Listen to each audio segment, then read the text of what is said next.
আসসালামু আলাইকুম। প্রার্থীদের জন্য খুবই একটা সুসংবাদ আসছে। সেটা হচ্ছে যে আপনারা যেই বিগত বছরে যেভাবে আবেদন করেছিলেন, সে আবেদনের যে ফিটা ছিল সে ফিটা কমিয়ে আনার জন্য এখন সিদ্ধান্ত নেওয়া হচ্ছে নতুন করে। তো এটা যারা পিএইচসির আন্ডারে যতগুলা নিয়োগ হবে, যতগুলা পরীক্ষার নিয়োগ বিজ্ঞপ্তি আসবে, সবগুলা বিজ্ঞপ্তির ক্ষেত্রেই কিন্তু আপনার যে আবেদন ফির যে রেট ছিল সেটা মোটামুটিভাবে অনেকটা কমিয়ে দিবে।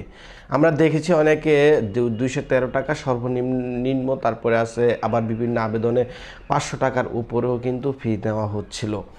এই আবেদন ফিটা কমিয়ে প্রায় 50%-এ আনা নেওয়ার সিদ্ধান্ত নেওয়া হইতেছে। আপনারা কিছুদিনের মধ্যেই প্রজ্ঞাপন জারি হয়ে যাবে এবং এই 5 লক্ষের উপরে নিয়োগ আসতেছে এই আগামী 2025 সালের মধ্যে।